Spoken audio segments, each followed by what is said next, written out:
it's Spirited Saturday, and that's totally definitely a good thing. Thumbs up. Yeah. And the topic today was something along the lines of how do you get more in touch with your feelings, emotions. I don't do those well. Most people with eating disorders don't. And there's something called dissociation, and it's sort of, basically it's a disconnect between the mind, body, and emotional sort of being. And there's different levels of it, and there's different sort of forms of it also.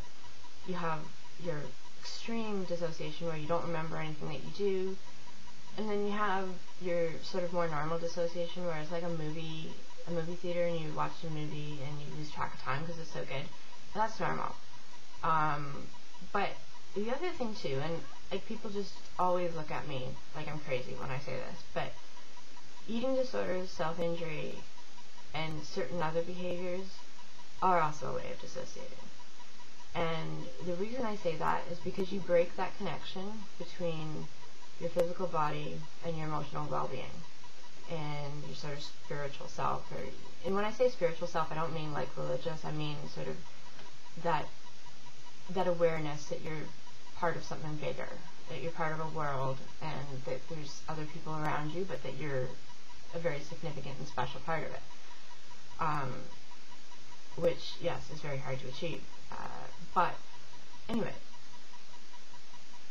that is a form of dissociation because we use eating disorders all the time instead of dealing with our emotions. I know that a lot of times if I have a difficult emotion to deal with, I find that I'm very, very tempted to turn back to my eating disorder in order to deal with it. You know, the emotions that I have most trouble dealing with, like rage and, you know, anger and that sort of thing, and disgust and shame, and guilt and that sort of thing, I can't handle on my own. So I feel like I need my eating disorder in order to help me handle it. And I'm not alone in that, I'm almost certain.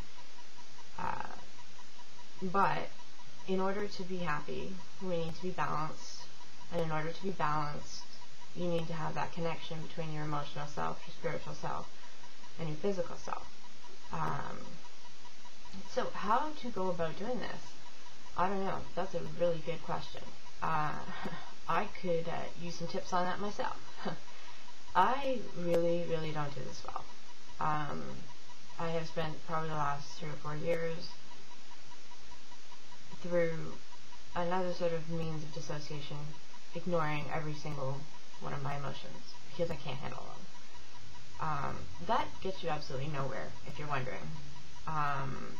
And I think that it's really important that we don't do that, and that we try as best as we can to connect with our emotions, even for a little tiny moment, so that we sort of have that awareness of where we stand in relation to everything around us, and in relation to everything that we hope for the future, and our physical well-being, and just everything, like everything's interconnected.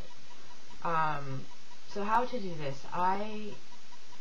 Journaling is an absolute must. I know that a lot of people, myself included, are very uncomfortable with journaling. And I felt for the longest time like I couldn't journal because I've had situations in the past where people have read my journals, and I just feel too vulnerable. And then I've also found that, you know, when I journal, it's almost like I'm journaling for someone else. I don't find it cathartic, I don't find it therapeutic, but, you know, it's almost like I'm expecting that someone's going to pick it up and read it.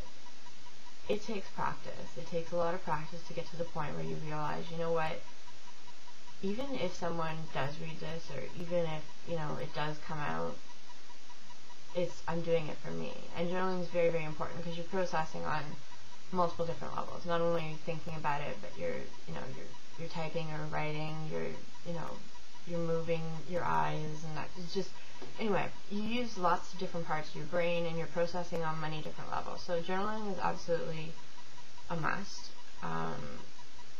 I personally found that LiveJournal was very, very helpful, just because I wasn't so afraid that someone was going to look at it. And I also found that if I couldn't place what my mood was, they have this thing called moods. And it's like just a big long list of moods that you can select which one you think you're feeling. That can be really, really helpful too. I know that therapists often sort of give out sheets like candy with feelings and faces on them. Get your hands on one of those, because sometimes it's really, really hard to know what we're feeling. And we have no idea what it is, but we know it feels bad. And to have those faces and those feelings in front of you, you can be like, you know what, I feel kind of like this, and a little bit like this. And it takes the whole process of generating, words to describe your feelings, away. So that happens, like, I find that really, really helpful. And then the other thing too is that in DBT, which I'm a huge advocate for, in DBT they have these things called diary cards. So it's not so much a journal, but it has more to do with you rate your moods as you go. And it's really, really comforting because you start to see that your moods go up and down. Just like everything in life, it has a rhythm to it. And you start to see that your bad moods don't overwhelm you, that you can get through them. And thus, experiencing that emotion is far less intimidating. The other thing too that I like about diary cards is that you get to rate your intensity of your emotions. So you can figure out, okay, I'm angry. How angry am I? Yeah, I found that extremely helpful, and it was the diary cards that had me sort of as a stepping stone to full journaling. The other thing too that can be really, really helpful is a lot of times we feel emotion in our body. Well, almost always we feel emotion in our body. And if you can sort of figure out where that emotion is presenting itself in your body, then you can connect that physical sensation, which will often come first before your sort of realization that you're experiencing emotion, with that particular feeling. But yeah, so that's what I do. I'm totally open to suggestions, always, so if you have any, let me know. And yeah, so the prompt for the journal entry that the workbook was suggesting was, how can I get more in touch with my emotions, and how can I stay in touch with my emotions, I guess. It's just sort of that theme, that idea. And it's really, really important, because emotions tell us everything. They tell us how well we are, how happy we are, how balanced we are. It gives us, a concept of the future, past. It's really, really important, because emotions are kind of like the glue that keeps us all together. Humans are very, very social animals, and in being social animals, we experience emotion to an extent that no other animal does in the Animalian kingdom.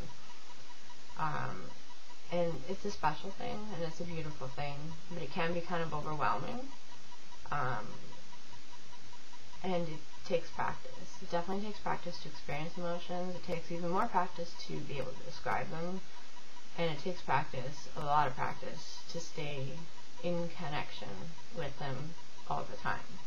Especially if we have made a habit of using our bodies to speak, or of using our bodies to deal with emotion, which is very, very likely that you have, or I have. I know I have. Anyway. So I hope you have a good week, and start journaling and having fun with your emotions. Don't worry, they don't hurt you that much, and you can survive it. Take care.